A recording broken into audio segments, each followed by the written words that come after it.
हाय नमः। आज चर्चा करेंगे कारक के बारे में। यह कारक क्या होता है? कारक क्या स्थिर है या चर है? कौन से भाव के कारक ग्रह क्या है और इससे क्या समझ में आता है? कुंडली को फलित करने में कारक की आवश्यकता कहाँ पड़ती है? चलिए आज इस विषय पर चर्चा करते हैं और समझने की कोशिश करते हैं कि कारक क्या होते हैं और कारक भाव नाशा क्या होता है। त्रिनेत्र ज्योतिष में आज आपका बहुत बहुत स्वागत है। आज जो सब चर्चा कर रहे हैं वह एक जिसे कहते हैं कुंडली में कारको भाव नाशा, यानी कारक अगर अपने भाव में हो तो वह भाव का नाश करते हैं। परंतु क्या वाकई में ये सच है? आइए समझते हैं।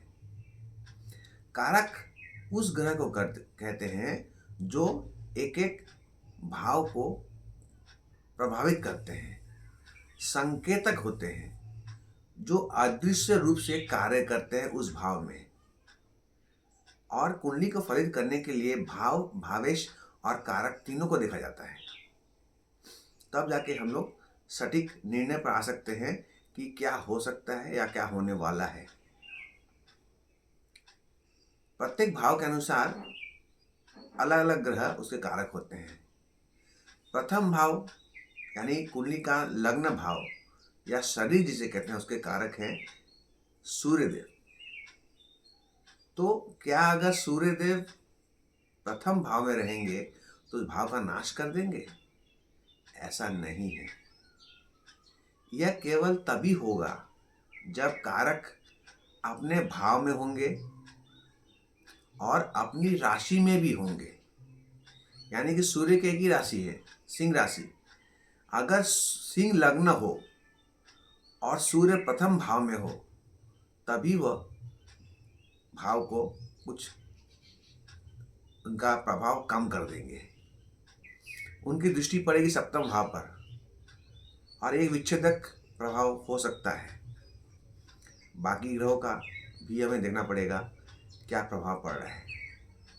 इसी तरह द्वितीय भाव के कारक हैं बृहस्पति देव, तृतीय भाव के कारक हैं मंगल देव, चौथे भाव के कारक हैं बुध देव और चंद्र देव, पंचम भाव के कारक वे भी बृहस्पति हैं, षष्ठम भाव के कारक मंगल देव और शनि देव हैं, सप्तम भाव के कारक शुक्र देव हैं, अष्टम भाव के कारक शनि देव हैं, नवम भाव के कारक बृहस्पति और सूर्य देव हैं, दसम भाव के कारक बुध, बृहस्पति, शनि और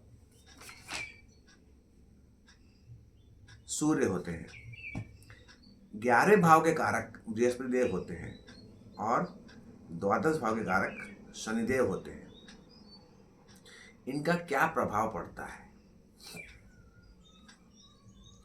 जैसे कि अगर समझते हैं बृहस्पति आपके कुंडली में द्वितीय भाव में है तो द्वितीय भाव आपका धन भाव है। तो क्या अगर द्वितीय भाव में है आपके बृहस्पति तो आपका धन की हानि होगी या आपको धन अल्प मात्रा में प्राप्त होगा?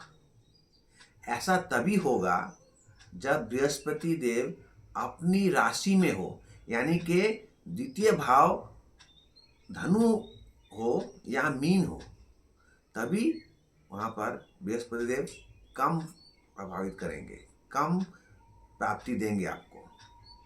इसी तरह पंचम भाव के कारक भी बृहस्पति देव हैं।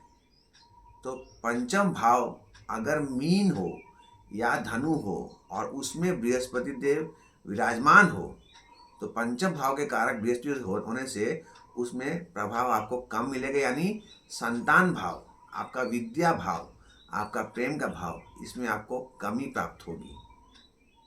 ठीक उसी तरह अगर षष्ठम भाव को देखते हैं उसके कारक मंगल देव हैं, शनि देव हैं। अगर ये खुद की राशि में होंगे तभी इनका प्रभाव कम होगा। तो जो कहते हैं कारको भाव नाशा, ये हमेशा नहीं होता है। यह तभी होता है जब उस भाव के स्वामी उसी भाव में हो और अपनी राशि में हो, तब जाके उस भाव से हमें कम फल की प्राप्ति होती है। तो किसी दुविधा में न रहे, समझने की कोशिश करें। ज्योतिष इतना आसान भी नहीं है, परंतु ज़्यादा मुश्किल भी नहीं है। अगर आप समझेंगे तो आपको समझ में आएगा कि कारको भाव नासा से हमारे जो पूर्वज थे, ऋषि मुनि, क्या कहना चाहते थे। बस आज के लिए मुझे इतना ही कहना चाहूँगा, किसी गलतफहमी न रहे और इस कॉन्सेप्ट को या इस सूत्र को सही ढंग से समझे। आज के लिए मुझे आज्ञा दीजिए।